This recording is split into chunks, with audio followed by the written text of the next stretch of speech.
हाँ जी, सत श्री अकाल बेटा। Vidya Sagar college for girls ਦੀਆਂ ऑनलाइन ਕਲਾਸਾਂ ਦੇ ਦੌਰਾਨ ਅੱਜ ਦਾ ਜੋ ਸਾਡਾ ਚੈਪਟਰ ਹੈਗਾ ਉਹ ਹੈਗਾ ਪੰਚਾਇਤੀ ਰਾਜ। ਠੀਕ ਹੈ। ਪੰਚਾਇਤ ਸ਼ਬਦ ਆਪਣੇ ਆਪ ਵਿੱਚ ਇੱਕ ਵਿਸ਼ਾਲ ਸ਼ਬਦ ਆ ਬੇਟਾ। ਸਥਾਨਕ ਸ਼ਾਸਨ ਨੂੰ ਹੀ ਅਸੀਂ ਪੰਚਾਇਤੀ ਰਾਜ ਦਾ ਨਾਮ ਵੀ ਦਿੰਦੇ ਹਾਂ। ਜੇਕਰ ਅਸੀਂ ਇਸ ਦੀ ਇੰਟਰੋਡਕਸ਼ਨ ਦੀ ਗੱਲ ਜਾਂ ਭੂਮਿਕਾ ਦੀ ਗੱਲ ਕਰੀਏ ਤਾਂ ਪੰਚਾਇਤੀ ਰਾਜ ਪੇਂਡੂ ਲੋਕਤੰਤਰ ਦਾ ਦੂਜਾ ਨਾਂ ਹੈ। ਪਿੰਡਾਂ ਦੇ ਵਿੱਚ ਲੋਕਤੰਤਰ ਨੂੰ ਲਾਗੂ ਕਰਨਾ ਪੰਚਾਇਤੀ ਰਾਜ ਅਖਵਾਉਂਦਾ ਹੈ। ਠੀਕ ਹੈ। ਲੋਕਤੰਤਰ ਨੂੰ ਹੇਠਲੇ ਪੱਧਰ ਤੱਕ ਲਾਗੂ ਕਰਨਾ, ਲੋਕਤੰਤਰ ਦੀ ਧਾਰਨਾ ਨੂੰ ਘਰ ਘਰ ਪਹੁੰਚਾਉਣਾ। ਕਿਉਂਕਿ ਮੰਨ ਲਓ ਜੇਕਰ ਅਸੀਂ ਇੱਥੇ ਐਗਜ਼ਾਮਪਲ ਦਿੰਦੇ ਹਾਂ ਵੀ ਜੇਕਰ ਅਸੀਂ ਕਿਸੇ ਨਾਲ ਪੁੱਛੀਏ ਕਿ ਆਪਣੇ ਰਾਸ਼ਟਰਪਤੀ ਦੀ ਚੋਣ ਕਿਵੇਂ ਹੁੰਦੀ ਆ ਜਾਂ ਪ੍ਰਧਾਨ ਮੰਤਰੀ ਦੀ ਚੋਣ ਕਿਵੇਂ ਹੁੰਦੀ ਹੈ ਤਾਂ ਸ਼ਾਇਦ ਹੀ ਉਹਦਾ ਕੋਈ ਆਮ ਵਿਅਕਤੀ ਉਹਦਾ ਆਨਸਰ ਸ਼ਾਇਦ ਹੀ ਦੇ ਪਾਏ। ਪਰ ਜੇਕਰ ਅਸੀਂ ਸਰਪੰਚ ਦੀ ਚੋਣ ਬਾਰੇ ਪਤਾ ਕਰੀਏ, ਸਰਪੰਚ ਦੇ ਤੁਹਾਡੇ ਪਿੰਡ ਦਾ ਸਰਪੰਚ ਕੌਣ ਆ, ਸਰਪੰਚ ਦੀ ਚੋਣ ਕਿਵੇਂ ਹੋਈ, ਤੁਸੀਂ ਕਿਵੇਂ ਵੋਟ ਪਾ ਕੇ ਆਏ, ਤਾਂ ਇੱਕ ਸਧਾਰਨ ਵਿਅਕਤੀ ਵੀ, ਅਨਪੜ੍ਹ ਵਿਅਕਤੀ ਵੀ ਇਸ ਦਾ ਆਨਸਰ ਦੇ ਦੂਗਾ। ਹੈ ਨਾ। ਇਹ ਹੈਗਾ ਲੋਕਤੰਤਰ ਨੂੰ ਲੋਕਾਂ ਦੇ ਘਰਾਂ ਤੱਕ ਪਹੁੰਚਾਉਣਾ। ਉਸਨੂੰ ਪਤਾ ਹੋਣਾ ਚਾਹੀਦਾ, ਉਹਨੂੰ ਪਤਾ ਹੈ ਕਿ ਕਿਵੇਂ ਸਰਪੰਚ ਦੀ ਇਲੈਕਸ਼ਨ ਹੁੰਦੀ ਹੈ। ਠੀਕ ਹੈ ਬੇਟਾ। ਸਥਾਨਕ ਲੋੜਾਂ ਦੀ ਪੂਰਤੀ ਕਰਨਾ, ਜੋ ਸਥਾਨਕ ਪਿੰਡਾਂ ਦੇ ਵਿੱਚ ਰਹਿੰਦੇ ਹਾਂ ਤਾਂ ਪਿੰਡ ਉੱਥੋਂ ਦੇ ਸਾਡੀਆਂ ਕਿਹੋ ਜਿਹੀਆਂ ਲੋੜਾਂ ਨੇ, ਸ਼ਹਿਰਾਂ ਵਿੱਚ ਰਹਿੰਦੇ ਹਾਂ ਤਾਂ ਸ਼ਹਿਰੀ ਲੋੜਾਂ, ਉਸ ਟਾਈਮ ਪੈਦਾ ਹੋਈਆਂ ਸਾਡੀਆਂ ਸਮੱਸਿਆਵਾਂ ਨੂੰ ਹੱਲ ਕਰਨਾ। ਠੀਕ ਹੈ। ਇਹ ਸਥਾਨਕ ਸ਼ਾਸਨ ਦੀ ਜ਼ਿੰਮੇਵਾਰੀ ਆ। ਰਾਜ ਪ੍ਰਬੰਧ ਨੂੰ ਯੋਗ ਢੰਗ ਨਾਲ ਚਲਾਉਣਾ। ਰਾਜ ਪ੍ਰਬੰਧ ਨੂੰ ਕਿਵੇਂ ਆ ਕਿ ਜਿਵੇਂ ਕਿ ਵੰਡ ਕੀਤੀ ਜਾਂਦੀ ਆ ਪਹਿਲਾਂ, ਜਿਵੇਂ ਸਾਡਾ ਦੇਸ਼ ਆ, ਦੇਸ਼ ਨੂੰ ਰਾਜਾਂ ਵਿੱਚ ਵੰਡਿਆ ਗਿਆ, ਰਾਜਾਂ ਨੂੰ ਅੱਗੇ ਜ਼ਿਲ੍ਹਿਆਂ ਦੇ ਵਿੱਚ ਵੰਡਿਆ ਗਿਆ, ਜ਼ਿਲ੍ਹਿਆਂ ਨੂੰ ਅੱਗੇ ਪਿੰਡਾਂ ਸ਼ਹਿਰਾਂ ਬਲਾਕਾਂ ਦੇ ਵਿੱਚ ਐਵੇਂ ਵੰਡਣਾ। ਠੀਕ ਹੈ ਰਾਜੇ। ਫਿਰ ਉਸ ਤੋਂ ਬਾਅਦ ਆਉਂਦਾ ਆਪਣੀਆਂ ਸਮੱਸਿਆਵਾਂ ਦਾ ਹੱਲ ਸਹਿਯੋਗ ਅਤੇ ਮਿਲਵਰਤਨ ਨਾਲ ਕਰਨਾ। ਆਪਣੀਆਂ ਸਮੱਸਿਆਵਾਂ ਜੋ ਸਾਡੇ ਇਲਾਕੇ ਦੀਆਂ ਨੇ, ਜੋ ਸਾਡੇ ਸਥਾਨਕ ਸਮੱਸਿਆਵਾਂ ਨੇ, ਉਹਨਾਂ ਨੂੰ ਅਸੀਂ ਬੈਠ ਕੇ ਪੰਚਾਇਤਾਂ ਵਿੱਚ ਹੀ ਹੱਲ ਕਰਨਾ। ਜ਼ਰੂਰੀ ਇਹ ਨਹੀਂ ਹੁੰਦਾ ਕਿ ਜੇਕਰ ਸਾਡੇ ਪਿੰਡ ਦੀ ਕੋਈ ਸਮੱਸਿਆ ਤਾਂ ਸਿੱਧੇ ਅਸੀਂ ਪ੍ਰਧਾਨ ਮੰਤਰੀ ਕੋਲੇ ਪਹੁੰਚ ਜਾਈਏ। ਨਹੀਂ, ਉਹ ਸਾਡੀ ਸਮੱਸਿਆ ਸਥਾਨਕ ਸ਼ਾਸਨ ਆ ਜਿਹੜਾ, ਸਾਡੀ ਪੰਚਾਇਤ ਆ, ਉੱਥੇ ਹੀ ਨਿਬੜੇਗੀ। ਠੀਕ ਹੈ। ਫਿਰ ਸ਼ਕਤੀਆਂ ਦਾ ਵਿਕੇਂਦਰੀਕਰਨ। ਸ਼ਕਤੀ ਕਿਸੇ ਇੱਕ ਦੇ ਹੱਥ ਵਿੱਚ ਨਹੀਂ ਹੁੰਦੀ, ਸਗੋਂ ਸ਼ਕਤੀਆਂ ਨੂੰ ਵੰਡਿਆ ਜਾਂਦਾ। ਉਸ ਨੂੰ ਕਹਿੰਦੇ ਨੇ ਸ਼ਕਤੀਆਂ ਦਾ ਵਿਕੇਂਦਰੀਕਰਨ। ਸ਼ਕਤੀਆਂ ਨੇ ਜਿਹੜੀਆਂ ਹੇਠਲੇ ਪੱਧਰ ਤੋਂ ਲੈ ਕੇ ਉੱਪਰਲੇ ਪੱਧਰ ਦੇ ਤੱਕ ਵੰਡੀਆਂ ਗਈਆਂ ਨੇ। ਠੀਕ ਹੈ ਰਾਜੇ। ਫਿਰ ਉਸ ਤੋਂ ਬਾਅਦ ਆਉਂਦਾ ਬੇਟੇ ਸਵੈਮਾਨ ਵਿੱਚ ਵਾਧਾ। ਸਵੈਮਾਨ ਵਿੱਚ ਵਾਧਾ ਮਤਲਬ ਜਦੋਂ ਇਲੈਕਸ਼ਨ ਦੇ ਟਾਈਮ ਦੌਰਾਨ ਜਿਹੜੇ ਇਲੈਕਸ਼ਨ ਵਿੱਚ ਨੁਮਾਇੰਦੇ ਖੜ੍ਹਦੇ ਨੇ, ਉਹ ਜਦੋਂ ਆਪਣੀਆਂ ਵੋਟਾਂ ਮੰਗਣ ਲੋਕਾਂ ਦੇ ਘਰਾਂ ਘਰਾਂ ਤੱਕ ਜਾਂਦੇ ਨੇ ਤਾਂ ਉਹਨਾਂ ਦੇ ਸਵੈਮਾਨ ਵਿੱਚ ਵਾਧਾ ਹੁੰਦਾ। ਠੀਕ ਹੈ ਬੇਟੇ। ਫਿਰ ਸਥਾਨਕ ਸਵੈ ਸ਼ਾਸਨ ਦੀ ਸਹੀ ਸਥਾਪਨਾ ਕਰਨਾ ਹੀ ਪੰਚਾਇਤੀ ਰਾਜ ਦਾ ਮੁੱਖ ਉਦੇਸ਼ ਆ। ਜੇਕਰ ਅਸੀਂ ਹੁਣ ਪੰਚਾਇਤੀ ਰਾਜ ਦੇ ਇਤਿਹਾਸ ਦੀ ਗੱਲ ਕਰੀਏ ਤਾਂ ਪੰਚਾਇਤੀ ਰਾਜ ਆ ਜਿਹੜਾ, ਉਹ ਸ਼ਬਦ ਬਹੁਤ ਪੁਰਾਣਾ ਹੈ। ਠੀਕ ਹੈ। ਵਿਦਵਾਨ ਕਟੱਲਿਆ ਦੀ ਇੱਕ ਪੁਸਤਕ ਸੀ ਜਿਹਨੂੰ ਅਸੀਂ ਅਰਥ ਸ਼ਾਸਤਰ ਕਹਿ ਦਿੰਦੇ ਹਾਂ। ਇੱਥੇ ਅਰਥ ਸ਼ਾਸਤਰ ਆ ਬੇਟਾ ਜਿਹੜਾ, ਉਹ ਕੋਈ ਸਬਜੈਕਟ ਦਾ ਨਾਮ ਨਹੀਂ। ਅਰਥ ਸ਼ਾਸਤਰ ਆ ਜਿਹੜਾ, ਉਹ ਇੱਕ ਪੁਸਤਕ ਆ ਜਿਹੜੀ ਕਿ ਕਟੱਲਿਆ ਦੁਆਰਾ ਲਿਖੀ ਗਈ ਸੀ। ਉਸ ਦੇ ਵਿੱਚ ਉਸਨੇ ਪੰਚਾਇਤੀ ਸ਼ਬਦ ਦਾ ਜ਼ਿਕਰ ਕੀਤਾ ਗਿਆ ਸੀ। ਇਸ ਤੋਂ ਇਲਾਵਾ ਬਰਾਦਰੀ ਪੰਚਾਇਤਾਂ ਦਾ ਨਿਰਮਾਣ। ਬਰਾਦਰੀ ਪੰਚਾਇਤਾਂ ਦੇ ਹੁੰਦੀਆਂ ਸੀ, ਬਰਾਦਰੀਆਂ ਬਣੀਆਂ ਹੁੰਦੀਆਂ ਸੀ ਜਿਹੜੀਆਂ ਆਪਣੀਆਂ ਸਮੱਸਿਆਵਾਂ ਦਾ ਆਪੇ ਹੱਲ ਕਰਦੀਆਂ ਸੀ। ਠੀਕ ਹੈ। ਫਿਰ ਉਸ ਤੋਂ ਬਾਅਦ ਆਉਂਦਾ ਬੇਟੇ ਪੰਜ ਪਰਮੇਸ਼ਰ। ਪੰਜ ਪ੍ਰਧਾਨ ਧਾਰਮਿਕ ਪੁਸਤਕਾਂ ਵਿੱਚ ਇਹੋ ਜਿਹੇ ਸ਼ਬਦ, ਗੁਰੂ ਗ੍ਰੰਥ ਸਾਹਿਬ ਦੇ ਵਿੱਚ ਪੰਜ ਪ੍ਰਧਾਨ, ਪੰਜ ਪਰਮੇਸ਼ਵਰ ਸ਼ਬਦ ਦੀ ਗੱਲ ਕੀਤੀ ਗਈ ਹੈ। ਠੀਕ ਹੈ। ਪੰਜ ਸ਼ਬਦ ਨੂੰ ਕਾਫੀ ਮਹੱਤਤਾ ਹੈ ਗੁਰਬਾਣੀ ਦੇ ਵਿੱਚ। ਠੀਕ ਹੈ। ਇਹ ਤੋਂ ਪੰਜ ਤੋਂ ਹੀ ਪੰਚਾਇਤ ਦਾ ਅੱਗੇ ਨਿਰਮਾਣ ਹੋਇਆ। ਠੀਕ ਹੈ ਬੇਟੇ। ਫਿਰ ਉਸ ਤੋਂ ਬਾਅਦ ਆਉਂਦਾ ਬੇਟੇ ਅੰਗਰੇਜ਼ੀ ਕਾਲ ਦੇ ਦੌਰਾਨ ਹੀ ਕੁਝ ਆਪਣੀਆਂ ਲੋਕਲ ਸੈਲਫ ਬਾਡੀਜ਼ ਬਣਾਈਆਂ ਗਈਆਂ ਸੀ। ਠੀਕ ਹੈ। ਇੱਕ ਕਾਨੂੰਨ 1907 ਜਾਂ 1917 ਅਤੇ 1935 ਤੇ ਕਈ ਕਾਨੂੰਨ ਬਣਾਏ ਗਏ ਸੀ ਜਿਹਦੇ ਰਾਹੀਂ ਸਥਾਨਕ ਸੰਸਥਾਵਾਂ ਦੀ ਸਥਾਪਨਾ ਕੀਤੀ ਗਈ ਸੀ। ਠੀਕ ਹੈ ਰਾਜੇ। ਹੁਣ ਇਸ ਤੋਂ ਅੱਗੇ ਜੇ ਆਪਾਂ ਗੱਲ ਕਰੀਏ ਤਾਂ ਆਪਣੀ ਆਉਂਦੀ ਆ ਸੁਤੰਤਰਤਾ ਪ੍ਰਾਪਤੀ ਮਗਰੋਂ ਪੰਚਾਇਤੀ ਰਾਜ ਪ੍ਰਬੰਧ। ਠੀਕ ਹੈ। ਸੁਤੰਤਰਤਾ ਤੋਂ ਬਾਅਦ ਆਰਟੀਕਲ ਸੀ ਅਨੁਛੇਦ 40 ਦੇ ਵਿੱਚ ਨਿਰਦੇਸ਼ਕ ਸਿਧਾਂਤਾਂ ਦੀ ਗੱਲ ਕੀਤੀ ਗਈ ਆ। ਅਨੁਛੇਦ 36 ਤੋਂ ਲੈ ਕੇ, ਠੀਕ ਹੈ, 40 ਤੱਕ। 40 ਅਨੁਛੇਦ ਦੇ ਵਿੱਚ ਰਾਜ ਪਿੰਡਾਂ ਵਿੱਚ ਪੰਚਾਇਤਾਂ ਦਾ ਗਠਨ ਕਰੇਗਾ। ਇਹਦੀ ਵਿਵਸਥਾ ਕੀਤੀ ਗਈ ਹੈ ਵੀ ਹਰੇਕ ਰਾਜ ਆ ਜਿਹੜਾ, ਉਹ ਆਪਣੇ ਪਿੰਡਾਂ ਦੇ ਵਿੱਚ ਪੰਚਾਇਤੀ ਪ੍ਰਣਾਲੀ ਦਾ ਗਠਨ ਕਰੂਗਾ। ਠੀਕ ਹੈ। ਇਸ ਦੇ ਲਈ ਆ ਦੇਖੋ ਬੇਟਾ 1957 ਦੇ ਵਿੱਚ ਇੱਕ ਬਲਵੰਤ ਰਾਏ ਮਹਿਤਾ ਕਮੇਟੀ ਦਾ ਗਠਨ ਕੀਤਾ ਗਿਆ ਸੀ। ਬਲਵੰਤ ਰਾਏ ਮਹਿਤਾ ਕਮੇਟੀ ਦਾ ਨਿਰਮਾਣ ਕੀਤਾ ਗਿਆ ਸੀ ਜਿਹਦੇ ਵਿੱਚ ਰਾਜੇ ਵਿਕੇਂਦਰੀਕਰਨ ਦੀ ਗੱਲ ਕੀਤੀ ਗਈ ਸੀ, ਲੋਕਤੰਤਰ ਦੀ ਵਿੱਚ ਨੂੰ ਵੰਡਣ ਦੀ ਗੱਲ ਕੀਤੀ ਗਈ ਸੀ, ਹੇਠਲੇ ਪੱਧਰ 'ਤੇ, ਠੀਕ ਹੈ, ਜ਼ਿਲ੍ਹਾ ਪੱਧਰ 'ਤੇ, ਪਿੰਡਾਂ ਦੇ ਵਿੱਚ ਬਲਾਕ ਪੱਧਰ 'ਤੇ, ਇੱਦਾਂ ਉਹਨਾਂ ਦੀ ਸਥਾਪਨਾ ਕੀਤੀ ਗਈ ਸੀ। ਇਹ ਬਲਵੰਤ ਰਾਏ ਕਮੇਟੀ 1957 ਦੇ ਵਿੱਚ ਬਣਾਈ ਗਈ ਸੀ, ਠੀਕ ਹੈ। ਫਿਰ ਇਸ ਤੋਂ ਇਲਾਵਾ ਬੇਟਾ ਰਾਜਸਥਾਨ ਇੱਕ ਪਹਿਲਾ ਅਜਿਹਾ ਰਾਜ ਸੀ ਜਿਹਨੇ ਗਾਂਧੀ ਜੀ ਦੇ ਜਨਮ ਦਿਨ ਵਾਲੇ ਦਿਨ 2 ਅਕਤੂਬਰ 1959 ਨੂੰ, ਠੀਕ ਹੈ, ਉਹਨਾਂ ਨੇ ਕੀ ਕੀਤਾ ਗਿਆ ਸੀ, ਸਭ ਤੋਂ ਪਹਿਲਾਂ ਪੰਚਾਇਤੀ ਰਾਜ ਦੀ ਸਥਾਪਨਾ ਕੀਤੀ ਗਈ ਸੀ, ਠੀਕ ਹੈ। ਰਾਜਸਥਾਨ ਦਾ ਪਹਿਲਾ ਰਾਜ ਸੀ ਜਿਹਨੇ ਪੰਚਾਇਤੀ ਰਾਜ ਦੀ ਸਥਾਪਨਾ ਕੀਤੀ ਗਈ ਸੀ। ਪੰਚਾਇਤੀ ਰਾਜ ਦੇ ਸਬੰਧ ਦੇ ਵਿੱਚ ਕਈ ਸੋਧਾਂ ਕੀਤੀਆਂ ਗਈਆਂ ਸੀ। ਸਭ ਤੋਂ ਪਹਿਲੇ ਜਿਹੜੇ ਸੋਧ ਬਿੱਲ ਸੀਗਾ 22 ਦਸੰਬਰ 1992 ਈਸਵੀ ਨੂੰ 73ਵਾਂ ਸੋਧ ਸੰਵਿਧਾਨਿਕ ਸੋਧ ਬਿੱਲ ਲੋਕ ਸਭਾ ਵਿੱਚ ਪਾਸ ਕੀਤਾ ਗਿਆ ਸੀ। ਫਿਰ 23 ਦਸੰਬਰ 1992 ਨੂੰ 73ਵਾਂ ਸੰਵਿਧਾਨਕ ਸੋਧ ਬਿੱਲ ਰਾਜ ਸਭਾ ਵਿੱਚ ਪਾਸ ਕੀਤਾ ਗਿਆ ਸੀ, ਠੀਕ ਹੈ। ਫਿਰ ਬੇਟਾ 24 ਅਪ੍ਰੈਲ 1993 ਨੂੰ 73ਵੀਂ ਸੋਧ ਪੰਚਾਇਤੀ ਰਾਜ ਆ ਜਿਹੜਾ ਉਹ ਲਾਗੂ ਕਰ ਦਿੱਤੀ ਗਈ ਸੀ, ਤੇ 24 ਅਪ੍ਰੈਲ 1994 ਤੱਕ ਸਾਰੇ ਰਾਜਾਂ ਵਿੱਚ ਸੋਧ ਲਾਗੂ ਹੋਣੀ ਜ਼ਰੂਰੀ ਸੀ। ਮਤਲਬ 1 ਸਾਲ ਦੇ ਅੰਦਰ ਅੰਦਰ ਸਾਰੇ ਰਾਜਾਂ ਨੂੰ ਇਹ ਸੋਧ ਨੂੰ ਲਾਗੂ ਕਰਨਾ ਜ਼ਰੂਰੀ ਕਰ ਦਿੱਤਾ ਗਿਆ ਸੀ, ਠੀਕ ਹੈ ਬੇਟਾ। ਫਿਰ ਇਸ ਸੋਧ ਦੇ ਵਿੱਚ ਕੀ ਸੀ, ਇਸ ਸੋਧ ਰਾਹੀਂ ਪੰਚਾਇਤੀ ਰਾਜ ਨੂੰ 3 ਸੂਤਰੀ ਢਾਂਚੇ ਵਿੱਚ ਵੰਡਿਆ ਗਿਆ ਸੀ। ਹੇਠਲੇ ਪੱਧਰ ਦੀ ਪੰਚਾਇਤ, ਵਿਚਕਾਰਲੇ ਪੱਧਰ ਦੀ ਪੰਚਾਇਤ ਤੇ ਉੱਪਰਲੇ ਪੱਧਰ ਦੀ ਪੰਚਾਇਤ, ਮਤਲਬ ਕਿ ਪਿੰਡਾਂ ਦੀ, ਬਲਾਕਾਂ ਦੀ ਤੇ ਫਿਰ ਜ਼ਿਲ੍ਹਿਆਂ ਦੀ, ਠੀਕ ਹੈ ਰਾਜੇ। ਇੱਦਾਂ 3 ਭਾਗਾਂ ਦੇ ਵਿੱਚ ਉਸ ਨੂੰ ਵੰਡ ਦਿੱਤਾ ਗਿਆ ਸੀਗਾ। ਇਸ ਤੋਂ ਬਿਨਾਂ ਰਾਜੇ ਫਿਰ ਜਿਹੜਾ ਆਪਣਾ ਨੈਕਸਟ ਆਉਂਦਾ ਉਹ ਹੈਗਾ ਪੰਚਾਇਤੀ ਰਾਜ ਦੀ ਮਹੱਤਤਾ ਤੇ ਉਦੇਸ਼। ਪੰਚਾਇਤੀ ਰਾਜ ਪ੍ਰਣਾਲੀ ਦੇ ਕਿਹੜੀ ਮਹੱਤਤਾ, ਉਹਦੇ ਕੀ ਉਦੇਸ਼ ਨੇ। ਸਭ ਤੋਂ ਪਹਿਲਾ ਉਦੇਸ਼ ਆਉਂਦਾ ਪੇਂਡੂ ਖੇਤਰ ਦਾ ਵਿਕਾਸ। ਬਿਲਕੁਲ, ਜਦੋਂ ਅਸੀਂ ਕਿਸੇ ਵੀ ਪੰਚਾਇਤ ਦੀ ਜਾਂ ਕਿਸੇ ਵੀ ਸਰਕਾਰ ਦੀ ਅਸੀਂ ਚੋਣ ਕਰਦੇ ਹਾਂ ਤਾਂ ਸਭ ਤੋਂ ਪਹਿਲਾਂ ਉਹਦਾ ਮੁੱਖ ਉਦੇਸ਼ ਕੀ ਹੁੰਦਾ, ਪੰਚਾਇਤ ਦਾ ਆਪਣੇ ਪੇਂਡੂ ਪੱਧਰ ਦਾ ਵਿਕਾਸ ਕਰਨਾ। ਸਰਕਾਰ ਉਹਨਾਂ ਨੂੰ ਗਰੰਟਾਂ ਦਿੰਦੀ ਆ, ਸਰਪੰਚਾਂ ਨੂੰ ਗਰੰਟਾਂ ਆਉਂਦੀਆਂ ਨੇ, ਉਹ ਗਰੰਟਾਂ ਨੂੰ ਪਿੰਡਾਂ ਦੇ ਵਿੱਚ ਲਗਾ ਕੇ ਪੇਂਡੂ ਪੱਧਰ ਦਾ ਵਿਕਾਸ ਕੀਤਾ ਜਾਂਦਾ, ਠੀਕ ਹੈ ਬੇਟਾ। ਸਥਾਨਕ ਸਮੱਸਿਆਵਾਂ ਦਾ ਯੋਗ ਹੱਲ, ਆਪਾਂ ਪਹਿਲਾਂ ਵੀ ਕਰ ਚੁੱਕੇ ਹਾਂ ਕਿ ਕੋਈ ਵੀ ਸਮੱਸਿਆ, ਜ਼ਿਆਦਾਤਰ ਸਮੱਸਿਆ ਚ ਅੰਤਰਰਾਸ਼ਟਰੀ ਹੋਵੇ, ਰਾਸ਼ਟਰੀ ਹੋਵੇ, ਉਹ ਇੰਨਾ ਤੰਗ ਨਹੀਂ ਕਰਦੀਆਂ ਜਿੰਨਾ ਸਾਨੂੰ ਸਾਡੀਆਂ ਸਥਾਨਕ ਸਮੱਸਿਆਵਾਂ ਤੰਗ ਕਰਦੀਆਂ ਨੇ। ਕਿਉਂਕਿ ਜਿੱਥੇ ਅਸੀਂ ਰਹਿਣਾ ਹੁੰਦਾ, ਜੇਕਰ ਉੱਥੋਂ ਹੀ ਸਾਨੂੰ ਸਮੱਸਿਆਵਾਂ ਨੇ ਤਾਂ ਅਸੀਂ ਉੱਥੇ ਸਹੀ ਢੰਗ ਨਾਲ ਨਹੀਂ ਰਹਿ ਸਕਦੇ। ਉਹਨਾਂ ਦਾ ਹੱਲ ਕੌਣ ਕਰੂਗੀ, ਸਾਡੀ ਪੰਚਾਇਤ, ਠੀਕ ਹੈ ਬੇਟਾ। ਫਿਰ ਲੋਕਤੰਤਰ ਦੀ ਸਿਖਲਾਈ ਬਿਲਕੁਲ ਦਿੱਤੀ ਜਾਂਦੀ ਆ, ਕਿਉਂਕਿ ਜਦੋਂ ਪੰਚਾਇਤਾਂ ਪਿੰਡ ਪੱਧਰ 'ਤੇ ਇਲੈਕਸ਼ਨਸ ਹੋਣਗੀਆਂ, ਸਰਪੰਚਾਂ ਦੀ ਚੋਣ ਹੋਊਗੀ ਤਾਂ ਲੋਕਤੰਤਰ ਦੀ ਜਿਹੜੀ ਸਿਖਲਾਈ ਆ ਉਹ ਆਟੋਮੈਟਿਕਲੀ ਜਿਹੜੇ ਲੋਕ ਨੇ ਉਹਨਾਂ ਨੂੰ ਲੋਕਤੰਤਰ ਬਾਰੇ ਜਾਣਕਾਰੀ ਮਿਲੂਗੀ। ਸੰਮਤਵਾਦੀ ਕਦਰਾਂ ਕੀਮਤਾਂ ਦਾ, ਸੰਮਤਵਾਦੀ ਕਿ ਅੱਗੇ ਬੇਟਾ ਵੱਡੇ ਸੰਮਤ ਹੁੰਦੇ ਸੀ ਜਿਹੜੇ ਕਿ ਲੋਕਾਂ ਨੂੰ ਕਰਜ਼ੇ ਦਿੰਦੇ ਸੀ, ਲੋਕਾਂ ਦੀ ਮਦਦ ਕਰਦੇ ਸੀ, ਠੀਕ ਹੈ। ਉਹਨਾਂ ਤੋਂ ਕਰਜ਼ੇ, ਜ਼ਮੀਨਾਂ ਉਹ ਕਰ ਲੈਂਦੇ ਸੀ, ਠੀਕ ਹੈ। ਉਹਨਾਂ ਕਦਰਾਂ ਕੀਮਤਾਂ ਦਾ ਪਤਨ ਹੋ ਗਿਆ ਲੋਕਤੰਤਰ ਦੇ ਆਉਣ ਦੇ ਨਾਲ, ਠੀਕ ਹੈ। ਜਦੋਂ ਪੰਚਾਇਤੀ ਆ ਗਈ, ਸਰਪੰਚ ਬਣ ਗਏ ਤਾਂ ਸਾਰੇ ਜਿਹੜਾ ਪਿੰਡ ਸੀ ਉਹ ਸਰਪੰਚ ਦੇ ਅਧੀਨ ਹੋ ਗਿਆ, ਠੀਕ ਹੈ ਬੇਟਾ। ਫਿਰ ਸਸਤਾ ਤੇ ਤੁਰੰਤ ਨਿਆਂ। ਸਸਤਾ ਤੇ ਤੁਰੰਤ ਨਿਆਂ ਕੀ ਆ, ਜਦੋਂ ਕੋਈ ਸਮੱਸਿਆ ਪੈਦਾ ਹੁੰਦੀ ਹੈ ਤਾਂ ਉਹ ਸਮੱਸਿਆ ਦਾ ਛੇਤੀ ਨਾਲੋਂ ਤੇ ਸਸਤਾ, ਮਤਲਬ ਉਹਦੇ 'ਤੇ ਕੋਈ ਖਰਚ ਵੀ ਨਹੀਂ ਹੁੰਦਾ, ਆਰਾਮ ਨਾਲ ਸਾਨੂੰ ਨਿਆਂ ਉੱਥੇ ਹੀ ਮਿਲ ਜਾਂਦਾ, ਠੀਕ ਹੈ ਬੇਟਾ। ਨੈਕਸਟ ਹੈਗਾ ਬੇਟਾ ਸਵੈਮਾਨ ਤੇ ਚੇਤਨਤਾ ਦਾ ਵਿਕਾਸ। ਇਹ ਆਲਰੇਡੀ ਆਪਾਂ ਕਰ ਚੁੱਕੇ ਹਾਂ, ਕਿਉਂਕਿ ਜਦੋਂ ਇਲੈਕਸ਼ਨ ਦੌਰਾਨ ਜਿਹੜੇ ਨੁਮਾਇੰਦੇ ਨੇ ਲੋਕਾਂ ਦੇ ਘਰਾਂ ਤੱਕ ਜਾਂਦੇ ਨੇ ਤਾਂ ਉਹਨਾਂ ਦੇ ਵਿਚਕਾਰ ਸਵੈਮਾਨ ਦੀ ਭਾਵਨਾ ਪੈਦਾ ਹੁੰਦੀ ਆ, ਸਵੈਮਾਨ ਆਉਂਦਾ ਹੁੰਦਾ ਨੇ। ਤੇ ਨੈਕਸਟ ਉਹਦੇ ਵਿੱਚ ਚੇਤਨਤਾ ਆਉਂਦੀ ਆ, ਉਹਨਾਂ ਨੂੰ ਨੌਲੇਜ ਹੁੰਦੀ ਆ ਹਰੇਕ ਚੀਜ਼ ਦੀ, ਠੀਕ ਹੈ।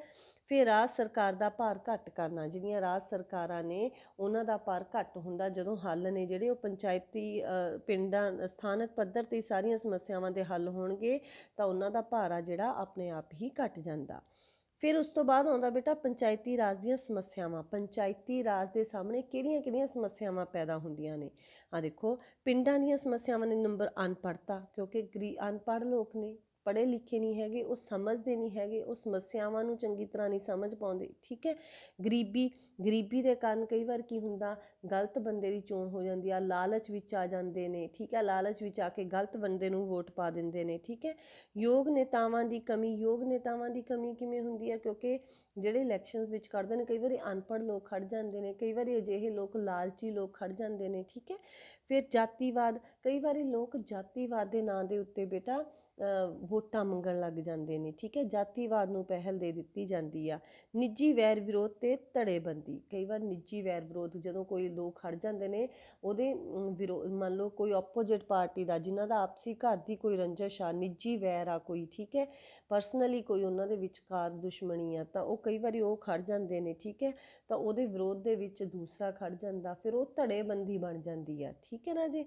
ਫਿਰ ਉਸ ਤੋਂ ਹੁਣ ਇਹ ਸਮੱਸਿਆ ਨੂੰ ਹੱਲ ਵੀ ਕੀਤਾ ਗਿਆ। ਆ ਜਿਹੜੀ ਨਿੱਜੀ ਵੈਰ ਵਿਰੋਧ ਵਾਲੀ ਆ, ਹੁਣ ਕੀ ਕੀਤਾ ਗਿਆ, ਪਿੰਡਾਂ ਨੂੰ ਨਾ ਕਿਹਾ ਗਿਆ ਕਿ ਜੇਕਰ ਤੁਸੀਂ ਸਰਬਸੰਮਤੀ ਦੇ ਨਾਲ ਸਰਪੰਚ ਚੁਣੋਗੇ ਤਾਂ ਤੁਹਾਨੂੰ ਗ੍ਰਾਂਟ ਦਿੱਤੀ ਜਾਊਗੀ, ਠੀਕ ਹੈ। ਤਾਂ ਤੁਹਾਨੂੰ ਇਨਾਮ ਦੇ ਤੌਰ ਤੇ ਗ੍ਰਾਂਟ ਦਿੱਤੀ ਜਾਊਗੀ। ਆ ਦੇਖੋ ਹੁਣ ਸਰਕਾਰੀ ਨਿਯੰਤਰਣ ਦੀਆਂ ਸਮੱਸਿਆਵਾਂ, ਸਰਕਾਰੀ ਪੇਂਡੂ ਸੰਸਥਾਵਾਂ ਤੇ ਕਾਨੂੰਨੀ ਨਿਯੰਤਰਣ, ਪੇਂਡੂ ਸੰਸਥਾਵਾਂ ਤੇ ਕਾਨੂੰਨੀ ਨਿਯੰਤਰਣ ਤਾਂ ਹੈਗਾ ਹੀ ਆ ਰਾਜੇ, ਠੀਕ ਹੈ। ਫਿਰ ਦੂਸਰੇ ਤੇ ਵਿੱਤੀ ਕੰਟਰੋਲ, ਉਹਨਾਂ ਨੂੰ ਇੰਨੀ ਜ਼ਿਆਦਾ ਆਰਥਿਕ ਵਿੱਤੀ ਤੌਰ ਤੇ ਇੰਨੀ ਜ਼ਿਆਦਾ ਮਦਦ ਨਹੀਂ ਕੀਤੀ ਜਾਂਦੀ ਹੈਗੀ, ਠੀਕ ਹੈ। ਪੇਂਡੂ ਸੰਸਥਾਵਾਂ ਨੂੰ ਭੰਗ ਕਰਨ ਦੀ ਸ਼ਕਤੀ, ਇਹ ਸ਼ਕਤੀ ਹੈਗੀ ਆ ਪੰਚਾਇਤਾਂ ਨੂੰ। ਜੇਕਰ ਕੋਈ ਪੰਚਾਇਤ ਠੀਕ ਰੂਪ ਵਿੱਚ ਕੰਮ ਨਹੀਂ ਕਰਦੀ ਜਾਂ ਉਹਦੀ ਕੋਈ ਕੰਪਲੇਂਟ ਕੀਤੀ ਜਾਂਦੀ ਆ ਤਾਂ ਉਹਨਾਂ ਨੂੰ ਭੰਗ ਕਰਨ ਦੀ ਸ਼ਕਤੀ ਹੈਗੀ ਆ, ਠੀਕ ਹੈ।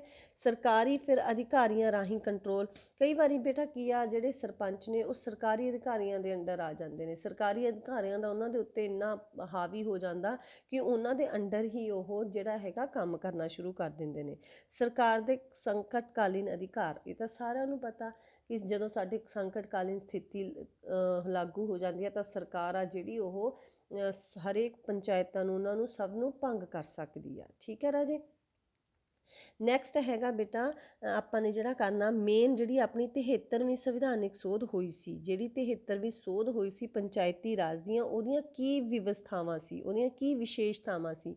ਸਭ ਤੋਂ ਪਹਿਲਾਂ ਤਾਂ ਬੇਟਾ ਇਹ ਆ ਦੇਖੋ, ਇਹ 23 ਦਸੰਬਰ 1992 ਨੂੰ ਇਹ ਸੋਧ ਜਿਹੜੀ ਸੀਗੀ ਉਹ ਪਾਸ ਕੀਤੀ ਗਈ ਸੀ। 24 ਅਪ੍ਰੈਲ 1993 ਨੂੰ ਸੋਧ ਲਾਗੂ, ਰਾਸ਼ਟਰਪਤੀ ਦੀ ਪ੍ਰਵਾਨਗੀ ਮਗਰੋਂ, ਰਾਸ਼ਟਰਪਤੀ ਦੀ ਪ੍ਰਵਾਨਗੀ ਦੇਤੀ ਸੀ। ਉਸ ਤੋਂ ਬਾਅਦ ਇਹ ਜਿਹੜੀ ਸੋਧ ਆ ਇਹ ਇੰਨੇ ਵਿੱਚ ਲਾਗੂ ਹੋ ਗਈ ਸੀ।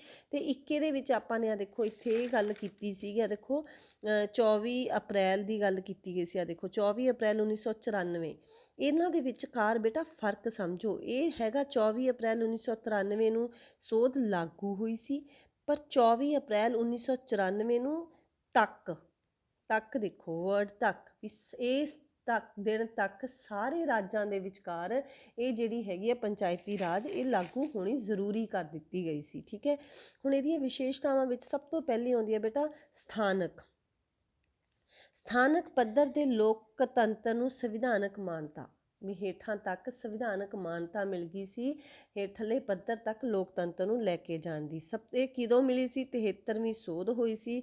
ਸੰਵਿਧਾਨ ਦੇ ਵਿੱਚ ਭਾਗ 9 ਦੇ ਵਿਚਕਾਰ 11ਵੀਂ ਅਨੁਸੂਚੀ ਦੇ ਵਿੱਚ ਸ਼ਾਮਲ ਕੀਤਾ ਗਿਆ ਸੀ ਇਹਨੂੰ, ਜਿਹਦੇ ਵਿੱਚ 29 ਵਿਸ਼ੇ ਸਨ, 29 ਵਿਸ਼ੇ ਬਣਾਏ ਗਏ ਸੀ, ਠੀਕ ਹੈ ਬੇਟੇ। ਦੂਸਰਾ ਆਉਂਦਾ ਹੈਗਾ ਗ੍ਰਾਮ ਸਭਾ ਦੀ ਪਰਿਭਾਸ਼ਾ, ਠੀਕ ਹੈ। ਇਹਦੇ ਵਿਚਕਾਰ 73 ਗ੍ਰਾਮ ਸਭਾ ਦੀ ਗੱਲ ਕੀਤੀ ਗਈ ਸੀ। ਪਿੰਡਾਂ ਦੇ ਸਾਰੇ ਮਤਦਾਤਾ ਜਿਨ੍ਹਾਂ ਦੇ ਨਾਮ ਮਤਦਾਤਾ ਸੂਚੀਆਂ ਵਿੱਚ ਦਰਜ ਹਨ ਉਹ ਗ੍ਰਾਮ ਸਭਾ ਦੇ ਮੈਂਬਰ ਹੋਣਗੇ, ਠੀਕ ਹੈ ਰਾਜੇ। ਗ੍ਰਾਮ ਸਭਾ ਦੇ ਜਿਹਨੂੰ ਵੋਟ ਪਾਉਣ ਦਾ ਅਧਿਕਾਰ ਆ, ਪਿੰਡ ਦੀ ਸਭਾ, ਗ੍ਰਾਮ ਸਭਾ ਦੇ ਮੈਂਬਰ ਕੌਣ ਨੇ, ਸਾਰੇ ਪਿੰਡ ਦੇ ਲੋਕ ਜਿਨ੍ਹਾਂ ਦੇ ਨਾਮ ਵੋਟ ਸੂਚੀ ਵਿੱਚ ਸ਼ਾਮਲ ਨੇ, ਜਿਹਦੇ ਕੋਲੇ ਵੋਟ ਪਾਉਣ ਦਾ ਅਧਿਕਾਰ ਆ, ਠੀਕ ਹੈ ਬੇਟਾ। ਫਿਰ ਉਸ ਤੋਂ ਬਾਅਦ ਆਉਂਦਾ 3 ਪੱਧਰੀ ਢਾਂਚਾ, ਇਹਦੇ ਵਿਚਕਾਰ ਉੱਪਰਲੇ ਪੱਧਰ ਦੀ, ਵਿਚਕਾਰਲੇ ਪੱਧਰ ਦੀ, ਹੇਠਲੇ ਪੱਧਰ ਦੀ, ਜ਼ਿਲ੍ਹੇ ਦੀ, ਬਲਾਕ ਦੀ ਤੇ ਫਿਰ ਪਿੰਡਾਂ ਦੀ, ਠੀਕ ਹੈ ਬੇਟਾ। 1 ਸਾਲ ਦੇ ਸਮੇਂ ਦੇ ਅੰਦਰ ਇਹ ਢਾਂਚੇ ਨੂੰ ਲਾਗੂ ਕਰਨਾ ਜ਼ਰੂਰੀ ਸੀ। ਪੰਚਾਇਤੀ ਰਾਜ ਢਾਂਚਾ 3 ਪੱਧਰੀ ਆ, ਉੱਪਰਲਾ ਪੱਧਰ, ਵਿਚਕਾਰਲਾ ਪੱਧਰ ਤੇ ਹੇਠਲਾ ਪੱਧਰ, ਜਾਣੀ ਕਿ ਪਿੰਡਾਂ ਦੀ ਪੰਚਾਇਤ, ਫਿਰ ਬਲਾਕਾਂ ਦੀ, ਫਿਰ ਉਸ ਤੋਂ ਬਾਅਦ ਜ਼ਿਲ੍ਹਾ ਦੀ, ਠੀਕ ਹੈ। ਇਹਨਾਂ ਨੂੰ ਲਾਗੂ ਕਰਨਾ 1 ਸਾਲ ਦੇ ਅੰਦਰ ਬਹੁਤ ਜ਼ਰੂਰੀ ਸੀ। ਇਸ ਤੋਂ ਇਲਾਵਾ ਆਉਂਦਾ ਬੇਟਾ ਪੰਚਾਇਤੀ ਰਾਜ ਦੀ ਬਣਤਰ, ਰਾਜ ਵਿਧਾਨ ਮੰਡਲ ਦੇ ਕਾਨੂੰਨਾਂ ਰਾਹੀਂ ਨਿਸ਼ਚਿਤ, ਪੰਚਾਇਤੀ ਰਾਜ ਦੀ ਜਿਹੜੀ ਬਣਤਰ ਆ ਉਹਦੇ ਲਈ ਰਾਜ ਵਿਧਾਨ ਮੰਡਲ ਦੇ ਕਾਨੂੰਨਾਂ ਰਾਹੀਂ ਨਿਸ਼ਚਿਤ ਕੀਤੀ ਗਈ ਸੀ। ਜਿਹੜੇ ਕਾਨੂੰਨ ਨੇ ਉਹ ਰਾਜ ਵਿਧਾਨ ਮੰਡਲ ਦੇ ਦੁਆਰਾ ਹੀ ਪਾਸ ਕੀਤੇ ਜਾਣਗੇ। ਠੀਕ ਹੈ ਬੇਟਾ। ਫਿਰ ਪੰਚਾਇਤੀ ਖੇਤਰ ਦੇ ਮੈਂਬਰਾਂ ਦੀ ਚੋਣ ਪ੍ਰਤੱਖ ਲੋਕਾਂ ਰਾਹੀਂ, ਠੀਕ ਹੈ, ਪ੍ਰਤੱਖ ਸਿੱਧੇ ਤੌਰ ਤੇ ਵੋਟ ਪਾਉਣਗੇ ਜਿਹੜੇ ਲੋਕ ਨੇ, ਗ੍ਰਾਮ ਸਭਾ ਦੇ ਲੋਕ। ਗ੍ਰਾਮ ਸਭਾ ਕੀ ਆ? ਜਿਹਦੇ ਪਿੰਡ ਦਾ ਜਿਹੜੇ ਵਿਅਕਤੀ ਨੂੰ ਵੋਟ ਪਾਉਣ ਦਾ ਅਧਿਕਾਰ ਪ੍ਰਾਪਤ ਆ ਉਹਨੂੰ ਗ੍ਰਾਮ ਸਭਾ ਕਹਿੰਦੇ ਆ। ਠੀਕ ਹੈ। ਉਹਦੇ ਲੋਕ ਪੰਚਾਇਤ ਦੇ ਮੈਂਬਰਾਂ ਨੂੰ ਪ੍ਰਤੱਖ ਤੌਰ ਤੇ ਚੁਣਨਗੇ, ਆਪ ਵੋਟ ਪਾਉਣਗੇ ਜਾ ਕੇ। ਠੀਕ ਹੈ। ਫਿਰ ਉਸ ਤੋਂ ਬਾਅਦ ਆਉਂਦਾ ਰਾਜ ਚੋਣ ਆਯੋਗ ਦੀ ਸਥਾਪਨਾ। ਪੰਚਾਇਤੀ ਰਾਜ ਚੋਣ ਆਯੋਗ ਦੀ ਨਿਯੁਕਤੀ, ਸੇਵਾ ਸ਼ਰਤਾਂ ਰਾਜਪਾਲ ਰਾਹੀਂ। ਜਿੰਨੀਆਂ ਵੀ ਰਾਜ ਚੋਣ ਆਯੋਗ ਦੀ ਜਿਹੜੀ ਸਥਾਪਨਾ ਕੀਤੀ ਗਈ ਸੀ ਉਹਦੇ ਵਿੱਚ ਕੌਣ ਆਪਣੇ ਰਾਜ ਚੋਣ ਆਯੋਗ ਦੀ ਨਿਯੁਕਤੀ ਕੀਤੀ ਜਾਊਗੀ, ਉਹਦੀਆਂ ਸੇਵਾ ਸ਼ਰਤਾਂ ਨੇ ਉਹ ਸਾਰੀਆਂ ਕੌਣ ਕਰੂਗਾ? ਰਾਜਪਾਲ। ਤੇ ਰਾਜ ਦਾ ਰਾਜਪਾਲ ਰਾਜ ਚੋਣ ਆਯੋਗ ਦੀ ਨਿਯੁਕਤੀ ਕਰੂਗਾ, ਉਹਦੀਆਂ ਸੇਵਾ ਸ਼ਰਤਾਵਾਂ ਨੂੰ ਨਿਸ਼ਚਿਤ ਕਰੂਗਾ। ਠੀਕ ਹੈ ਬੇਟਾ। 7ਵਾਂ ਪੁਆਇੰਟ ਹੈਗਾ ਪੰਚਾਇਤਾਂ ਵਿੱਚ ਪ੍ਰਤੀਨਿਧਤਾ। ਸਭ ਤੋਂ ਪਹਿਲਾਂ ਆਉਂਦਾ ਪਿੰਡ ਪੱਧਰ ਦੇ ਅਧਿਆਕਸ਼, ਵਿਚਕਾਰਲੇ ਪੱਧਰ ਦੇ ਪ੍ਰਤੀਨਿਧਤਾ। ਠੀਕ ਹੈ। ਪਿੰਡ ਪੱਧਰ ਤੇ ਹੋ ਗਿਆ ਵੀ ਅਧਿਆਕਸ਼ ਹੋਣਗੇ, ਪੰਚਾਇਤਾਂ ਦੇ ਲੋਕ ਚੁਣੇ ਜਾਣਗੇ। ਠੀਕ ਹੈ। ਵਿਚਕਾਰਲੇ ਪੱਧਰ ਦੇ ਅਧਿਆਕਸ਼, ਜ਼ਿਲ੍ਹਾ ਪੱਧਰ ਦੇ ਪ੍ਰਤੀਨਿਧ। ਜਿਹੜੇ ਪਿੰਡਾਂ ਦੇ ਹੋਣਗੇ ਉਹ ਬੇਟਾ ਵਿਚਕਾਰਲੇ ਪੱਧਰ ਦੀ ਪ੍ਰਤੀਨਿਧਤਾ ਕਰਨਗੇ। ਠੀਕ ਹੈ। ਉਹਦੀ ਪ੍ਰਤੀਨਿਧਤਾ ਪੰਚਾਇਤਾਂ ਨੇ ਜਿਹੜੀਆਂ ਉਹ ਬਲਾਕ ਦੇ ਅੰਡਰ ਆਉਣਗੀਆਂ, ਬਲਾਕ ਨੇ ਜਿਹੜੇ ਉਹ ਜ਼ਿਲ੍ਹੇ ਪੱਧਰ ਦੇ ਅੰਡਰ ਆਉਣਗੇ। ਠੀਕ ਹੈ। ਫਿਰ ਵਿਚਕਾਰਲੇ ਪੱਧਰ ਤੇ ਜ਼ਿਲ੍ਹਾ ਪੱਧਰ ਦੇ ਲੋਕ ਸਭਾ ਦੇ ਰਾਜ ਸਭਾਵਾਂ ਦੇ ਮੈਂਬਰਾਂ ਦੀ ਪ੍ਰਤੀਨਿਧਤਾ। ਫਿਰ ਜਿਹੜੇ ਵਿਚਕਾਰਲੇ ਪੱਧਰ ਦੇ ਨੇ ਬਲਾਕ ਤੇ ਜਾਂ ਜ਼ਿਲ੍ਹਾ ਪ੍ਰੀਸ਼ਦ ਆ, ਉਹ ਫਿਰ ਅੱਗੇ ਕੀ ਕਰਨਗੇ? ਲੋਕ ਸਭਾ ਤੇ ਰਾਜ ਵਿਧਾਨ ਸਭਾਵਾਂ ਦੇ ਮੈਂਬਰਾਂ ਦੀ ਪ੍ਰਤੀਨਿਧਤਾ ਕਰਨਗੇ। ਠੀਕ ਹੈ ਬੇਟੇ। 8ਵਾਂ ਪੁਆਇੰਟ ਹੈਗਾ ਫਿਰ ਹਰ ਪੱਧਰ ਦੀ ਪੰਚਾਇਤ ਦਾ ਕਾਰਜਕਾਲ 5 ਸਾਲ। ਇਹ ਤਾਂ ਬਿਲਕੁਲ ਹੀ ਆ, ਹੁਣ ਆਪਾਂ ਨੂੰ ਪਤਾ ਹੀ ਆ ਕਿ 5 ਸਾਲਾਂ ਦੇ ਲਈ ਸਰਪੰਚ ਦੀ ਚੋਣ ਕੀਤੀ ਜਾਂਦੀ ਆ, 5 ਸਾਲਾਂ ਦੇ ਲਈ। ਠੀਕ ਹੈ। ਪੰਚਾਇਤੀ ਰਾਜ ਅਧੀਨ ਪੰਚਾਇਤ, ਵਿਚਕਾਰਲੇ ਪੱਧਰ ਦੀ ਪੰਚਾਇਤ ਅਤੇ ਉੱਪਰਲੇ ਪੱਧਰ ਦੀ ਪੰਚਾਇਤ ਦਾ ਕਾਰਜਕਾਲ 5 ਸਾਲ ਹੀ ਨਿਸ਼ਚਿਤ ਕੀਤਾ ਗਿਆ ਹੈ। ਠੀਕ ਹੈ ਰਾਜੇ। ਫਿਰ ਉਸ ਤੋਂ ਬਾਅਦ ਆਉਂਦਾ ਸਥਾਨਾਂ ਦਾ ਰਾਖਵਾਂਕਰਨ। ਅਨੁਸੂਚਿਤ ਜਾਤੀਆਂ ਤੇ ਕਬੀਲਿਆਂ ਲਈ ਜਨਸੰਖਿਆ ਅਨੁਸਾਰ ਇਹਦੇ ਵਿੱਚ ਸਥਾਨਾਂ ਦਾ ਰਾਖਵਾਂਕਰਨ ਕੀਤਾ ਗਿਆ ਹੈ। ਠੀਕ ਹੈ। ਆ ਦੇਖੋ, ਅਨੁਸੂਚਿਤ ਜਾਤੀਆਂ ਤੇ ਕਬੀਲਿਆਂ ਲਈ ਜਨਸੰਖਿਆ ਅਨੁਸਾਰ। ਠੀਕ ਹੈ। ਫਿਰ ਉਸ ਤੋਂ ਬਾਅਦ ਆਉਂਦਾ ਬੇਟਾ ਅਨੁਸੂਚਿਤ ਜਾਤੀਆਂ ਤੇ ਕਬੀਲਿਆਂ ਦੇ ਰਾਖਵੇਂ ਸਥਾਨਾਂ ਵਿੱਚੋਂ 1/3 ਇਹਨਾਂ ਇਸਤਰੀਆਂ ਲਈ ਰਾਖਵੇਂ ਨੇ। ਠੀਕ ਹੈ। ਫਿਰ ਆਉਂਦਾ ਬੇਟੇ ਪ੍ਰਤੱਖ ਚੋਣ ਤੇ ਕੁੱਲ ਸਥਾਨਾਂ ਦਾ 1/3 ਇਸਤਰੀਆਂ ਦੇ ਲਈ। ਫਿਰ ਸਾਰੇ ਪੰਚਾਇਤ ਅਧਿਆਕਸ਼ਾਂ ਦਾ 1/3 ਇਸਤਰੀਆਂ ਲਈ। ਪਛੜੀਆਂ ਜਾਤਾਂ ਲਈ ਰਾਜ ਵਿਧਾਨ ਮੰਡਲਾਂ ਦੇ ਕਾਨੂੰਨ ਅਨੁਸਾਰ। ਠੀਕ ਹੈ। ਜਿਹੜੀਆਂ ਪਛੜੀਆਂ ਇਹਦੇ ਵਿੱਚ ਬੇਟਾ ਇਹਦਾ ਮਤਲਬ ਹੈਗਾ ਸਥਾਨਾਂ ਦਾ ਰਾਖਵਾਂਕਰਨ ਦਾ ਮਤਲਬ ਹੈਗਾ ਕਿ ਜਿਹੜੇ ਜਦੋਂ ਇਲੈਕਸ਼ਨਸ ਹੁੰਦੀਆਂ ਨੇ ਤਾਂ ਉਹਦੇ ਵਿੱਚ ਕੁਝ ਰਾਖਵਾਂਕਰਨ ਰੱਖਿਆ ਜਾਂਦਾ ਇਸਤਰੀਆਂ ਲਈ, ਅਨੁਸੂਚਿਤ ਜਾਤੀਆਂ ਤੇ ਕਬੀਲਿਆਂ ਦੇ ਕਬੀਲਿਆਂ ਦੇ ਲਈ ਦੀ ਜਨਸੰਖਿਆ ਲਈ, ਫਿਰ ਇਸ ਤੋਂ ਇਲਾਵਾ ਪਛੜੀਆਂ ਜਾਤਾਂ ਦੇ ਲਈ। ਠੀਕ ਹੈ। ਕੁਝ ਰਾਖਵਾਂਕਰਨ ਸੀਟਾਂ ਰੱਖੀਆਂ ਜਾਂਦੀਆਂ ਨੇ। ਠੀਕ ਹੈ। ਉਹਨੂੰ ਕਹਿੰਦੇ ਨੇ ਸਥਾਨਾਂ ਦਾ ਰਾਖਵਾਂਕਰਨ। ਫਿਰ ਉਸ ਤੋਂ ਬਾਅਦ ਆਉਂਦਾ ਬੇਟੇ ਰਾਜ ਵਿੱਤ ਕਮਿਸ਼ਨ ਦੀ ਸਥਾਪਨਾ। ਹਰੇਕ 5 ਸਾਲ ਬਾਅਦ ਗਠਨ ਕੀ। ਠੀਕ ਹੈ। ਰਾਜ ਵਿੱਤ ਕਮਿਸ਼ਨ ਦਾ 5 ਸਾਲ ਬਾਅਦ ਗਠਨ ਹੋਊਗਾ। ਪੰਚਾਇਤਾਂ ਦੀ ਵਿੱਤੀ ਸਥਿਤੀ ਦੀ ਸਮੀਖਿਆ, ਕਰਾਂ ਦਾ ਨਿਰਧਾਰਨ, ਅਨੁਦਾਨ ਰਾਸ਼ੀ ਦੇ ਸਿਧਾਂਤ ਨਿਸ਼ਚਿਤ। ਇਹ ਸਾਰੀ ਚੀਜ਼ ਕੌਣ ਕਰੂਗਾ? ਰਾਜ ਵਿੱਤ ਕਮਿਸ਼ਨ ਦੁਆਰਾ ਕੀਤੀ ਜਾਂਦੀ ਆ। ਰਾਜ ਵਿੱਤ ਕਮਿਸ਼ਨ ਦੀ ਸਥਾਪਨਾ ਕੀਤੀ ਜਾਊਗੀ 5 ਸਾਲਾਂ ਦੇ ਬਾਅਦ। ਠੀਕ ਹੈ ਬੇਟਾ। ਫਿਰ ਲਾਸਟ ਉਸ ਤੋਂ ਬਾਅਦ ਪੁਆਇੰਟ ਆਉਂਦਾ ਪੰਚਾਇਤੀ ਰਾਜ ਸੰਸਥਾਵਾਂ ਤੇ ਅਧਿਆਕਸ਼ਾਂ ਨੂੰ ਸਮੇਂ ਤੋਂ ਪਹਿਲਾਂ ਭੰਗ ਕਰਨ ਦੀ ਵਿਵਸਥਾ ਹੈਗੀ ਆ। ਸਾਰਿਆਂ ਨੂੰ ਸਮੇਂ ਤੋਂ ਪਹਿਲਾਂ, ਜੇਕਰ ਪੰਚਾਇਤੀ ਰਾਜ ਜਾਂ ਪੰਚਾਇਤਾਂ ਕੰਮ ਠੀਕ ਨਹੀਂ ਕਰਦੀਆਂ ਉਹਨਾਂ ਦੇ ਖਿਲਾਫ ਅਸੀਂ ਸ਼ਿਕਾਇਤ ਕਰਕੇ ਉਸ ਨੂੰ ਅਸੀਂ ਪਹਿਲਾਂ ਹੀ ਭੰਗ ਕਰ ਸਕਦੇ ਹਾਂ। ਠੀਕ ਹੈ ਬੇਟਾ। 5 ਸਾਲ ਤੋਂ ਪਹਿਲਾਂ ਵੀ ਭੰਗ ਕੀਤਾ ਜਾ ਸਕਦਾ। ਫਿਰ ਉਸ ਤੋਂ ਬਾਅਦ ਆਉਂਦਾ ਬੇਟੇ ਪੰਜਾਬ ਪੰਚਾਇਤੀ ਰਾਜ ਕਾਨੂੰਨ 1994। ਠੀਕ ਹੈ। ਪੰਜਾਬ ਪੰਚਾਇਤੀ ਰਾਜ ਕਾਨੂੰਨ। ਠੀਕ ਹੈ। 24 ਅਪ੍ਰੈਲ 1993 ਵਿੱਚ ਲਾਗੂ 73ਵੀਂ ਸੋਧ ਰਾਹੀਂ, ਆਪਾਂ ਪਹਿਲਾਂ ਆਲਰੇਡੀ ਪੜ੍ਹ ਚੁੱਕੇ ਹਾਂ। ਫਿਰ 21 ਅਪ੍ਰੈਲ 1994 ਨੂੰ ਪੰਜਾਬ ਵਿੱਚ ਲਾਗੂ ਕੀਤਾ ਗਿਆ ਸੀ ਇਹ। ਜਿਹੜੀ ਸਰਕਾਰ ਨੇ ਕਿਹਾ ਸੀ ਕਿ 1 ਸਾਲ ਦੇ ਅੰਦਰ ਅੰਦਰ ਲਾਗੂ ਹੋਣਾ ਨਾ ਪੰਚਾਇਤੀ ਰਾਜ। ਪੰਜਾਬ ਦੇ ਵਿੱਚ ਪੰਚਾਇਤੀ ਰਾਜ ਕਦੋਂ ਲਾਗੂ ਹੋਇਆ ਸੀ? 21 ਅਪ੍ਰੈਲ 1994 ਨੂੰ। ਪੰਜਾਬ ਵਿੱਚ ਪੰਚਾਇਤੀ ਰਾਜ ਦਾ 4 ਸੂਤਰੀ ਢਾਂਚਾ ਲੱਗਿਆ ਗਿਆ। ਨੰਬਰ 1 ਤੇ ਗ੍ਰਾਮ ਸਭਾ, ਗ੍ਰਾਮ ਪੰਚਾਇਤ, ਫਿਰ ਪੰਚਾਇਤ ਸਮਿਤੀ ਤੇ ਫਿਰ ਜ਼ਿਲ੍ਹਾ ਪ੍ਰੀਸ਼ਦ। ਠੀਕ ਹੈ ਰਾਜੇ, ਇਹ ਹੁਣ ਜਿਹੜਾ ਚੈਪਟਰ ਆ ਇੰਨਾ ਇੱਥੇ ਤੱਕ ਆਪਣਾ ਇਹ ਚੈਪਟਰ ਹੋਇਆ। ਹੁਣ ਇਸ ਤੋਂ ਬਾਅਦ ਜਿਹੜਾ ਨੈਕਸਟ ਹੈਗਾ ਉਹ ਆਪਾਂ ਉਹਦੇ ਵਿੱਚ ਆਪਾਂ ਇਹਨਾਂ ਬਾਰੇ ਗ੍ਰਾਮ ਸਭਾ ਕੀ ਆ, ਗ੍ਰਾਮ ਪੰਚਾਇਤ, ਪੰਚਾਇਤ ਸਮਿਤੀ ਤੇ ਜ਼ਿਲ੍ਹਾ ਪ੍ਰੀਸ਼ਦ ਆ ਜਿਹੜਾ, ਉਸ ਦੇ ਬਾਰੇ ਰਾਜੇ ਆਪਾਂ ਡਿਸਕਸ ਕਰਾਂਗੇ। ਠੀਕ ਹੈ ਬੱਚੇ, ਇੰਨਾ ਇਹਨੂੰ ਅੱਜ ਇਸ ਨੂੰ ਚੰਗੀ ਤਰ੍ਹਾਂ ਤੁਸੀਂ ਤਿਆਰ ਕਰ ਲਿਓ, ਪੜ੍ਹ ਲਿਓ ਇੱਕ ਵਾਰ।